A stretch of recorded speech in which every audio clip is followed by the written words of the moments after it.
Hey, what's up, guys? Welcome to another episode of Biblical Business here in the AV Media Studio. I'm Aaron Villa. I run a video production company in Austin, Texas, and I'm trying to use the Bible to help me grow my business, honestly. I mean, I guess it's probably not the best way to put it, but I'm trying to be as loyal and as practical as I can to the Bible, and applying it to my business as well. And I've seen growth so far. So come with me today. We're going to be in Genesis chapter 12. I didn't actually read the whole thing. We're just going to be over verses 1 through 9, which is the story of Abraham.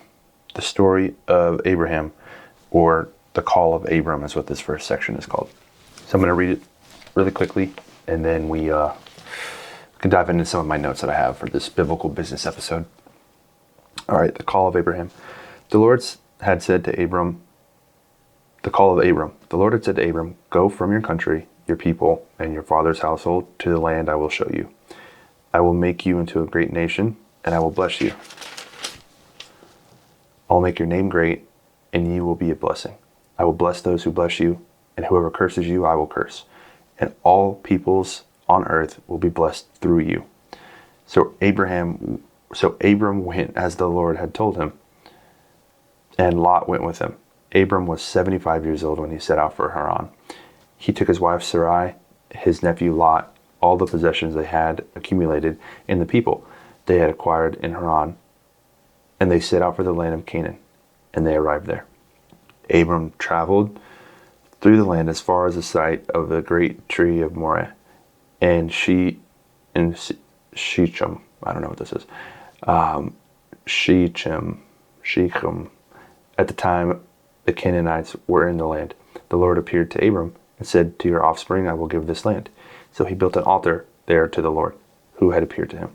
From there he went towards the hills of East Bethel and pitched his tent, with Bethel on the west and Ai on the east. There he built an altar to the Lord and called on the name of the Lord. Then Abram set out and continued towards Negev.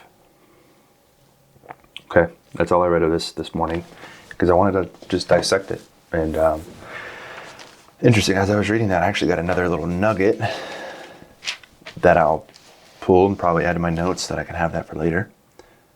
Let's see. Oh, actually, I did write it. Anyways, okay. So let's dive in from the first verse here, right? So, pretty crazy event, right? Like, God called Abram, we're just like, "Yo, dude, you're leaving where you're from. You're leaving everything behind. And you're going to go to the land that I will show you," right? "Go from your country, your people, your father's household to the land I will show you." There's a lot of cultural significance to that, right? Because back then,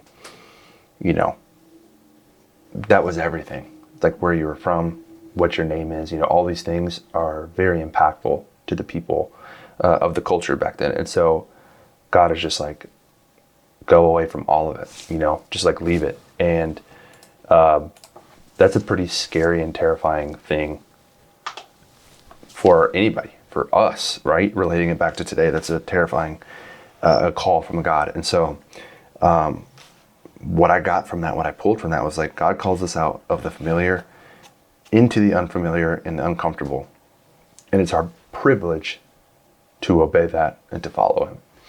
And just think about it for kind of what it is. It's like God is saying, "Hey man, go do this."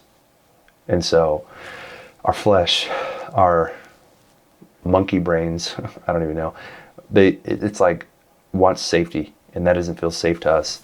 And although it's like counterintuitive, because following God is probably the safest bet that we can make in terms of our eternal life, and so it's like hard but necessary, which so many things in life are hard but necessary.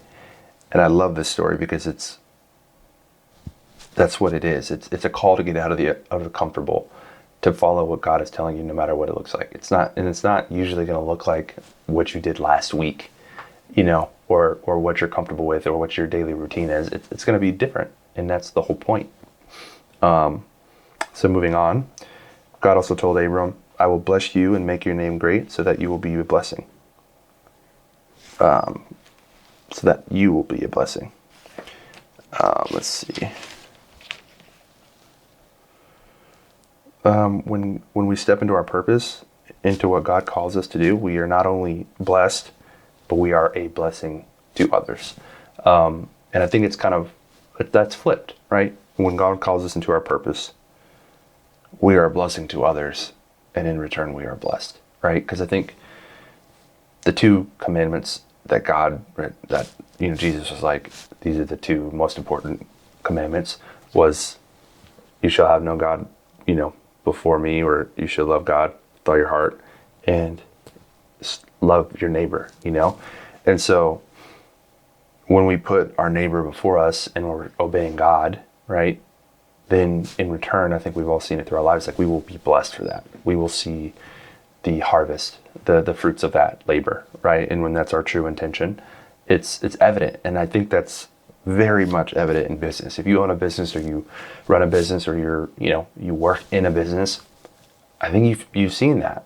It's like when you're really pouring into your clients, when you're pouring into the outcome, the result that they're looking for, it's a better process most times, and in return, you're normally blessed. Like something happens and you just either internally you're just like, oh, I feel great. Like I really helped this person out. I feel amazing. Or like maybe that's monetarily, like you get some money that you didn't expect, or like more money, or I don't know, you're just rewarded in multiple ways. And God makes sure to reward those who obey and to serve others. And so that's really cool. It says, I will bless those who bless you, and I will curse those who curse you. This is cool, right? And because like when you read that, it's like what is there to be afraid of if that's the case? And God has the same feeling for us, right? He's going to bless those who bless us and curse those who curse us. It's like we're in his hands, like literally he's got our back, And so like time and time again, he proves that to us. And so it's like, why would you not take his directions when he's like, hey, this is what you're going to do. I got your back. It's like, oh, okay. Yeah, right. You do have my back. It's cool. There's nothing to be afraid of, which is hard, and especially in business, right? I think he calls us to the unknown. He calls us to do things that we might not have done, right? Like in business, maybe that's like, hey, you're going to serve this client. Like this is the client that I want you to serve, or this is the market that I want you to be in, X, Y, and Z. And it's like, God, I don't know anything about this, or God, I don't know how to do that. And he always makes the way and blesses it. Even if it's something you do know how to do. And you're like, God, I don't know how to start my own business. I've never done that before. It's like, dude, you got to do this because you're going to make other people blessed. You're going to make an impact on more than just yourself and your family by doing that. That's sort of how I feel. It's like, I don't know what I'm doing. I mean, I kind of do now a little bit, but like there's a ton to it. And so it's really cool to read stories like this and just be like, okay, this is uncomfortable and financially it's like causes some stress sometimes. But when you really think about it, when I think about it, I'm like, never missed a rent payment, never not had food, never not had anything that I needed. And so I'm like, okay, safety, financial, like a place to live, things to eat, it's all taken care of. So what am I really worried about? It's like made up worries in my head, that it's still challenging to overcome those, but that's kind of the reality of it, is that God's got your back. He's not going to let anything happen to you that he doesn't ordain, Okay, cool. So moving on.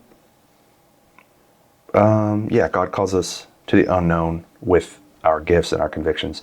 And there's only one of us, right? And so if we're trying to act like somebody else or do something else that's not our purpose, it'll be impossible for us to do. But if we step into our lane and into our purpose, then God will make a way, right? And the cool thing is, like we learn later in the story, it doesn't always mean it's on our time frame. It doesn't always mean it's the way that we thought it would look, right? But when God makes a promise, he keeps his promises. or else, like it would just be bad news if God didn't keep his promises. But he always does. That's not a worry. Let's see. Sometimes business can appear to be scary, but when God is on your side, there's absolutely nothing to fear. And then I put uncomfort equals growth. Usually you got to go through something to get what you want, right? You got to go through something to get to something. And yeah, it's really cool to see. Like, I was recently at a conference and it was just like, very faith-based, Christian-based. And you just saw, it was evident, like, these people were giving, like, essentially, like, their business testimonies. It's kind of crazy. Like, and then just, you could see how God was just working in them. Like I know it's tough now, but just keep pushing, keep pursuing, and good things will happen. Like, the blessings will come. It's almost the harvest season. And so, yeah, that's Genesis 12, 1 through 9. Abram, good story. I'm excited to read the rest. I know, obviously what happens, but it's still new and refreshing to read each time through. So I hope you take a look at it. Genesis 1 through 9, Genesis 12, 1 through 9, and let me know your thoughts. Comment below. Let me know your thoughts. I'm going to try to do this once a week. I'm going to do this once a week. I don't know what I'm going to try. I'm not going to try to do anything. I'm going to do this once a week. And I hope you got something out of it. I hope it encouraged you to open your Bible up and to dive in the good book of Genesis, the first book in the Bible, Genesis, which means the start, the beginning, and to start dissecting it and etching these words on your heart. All right. Peace, guys.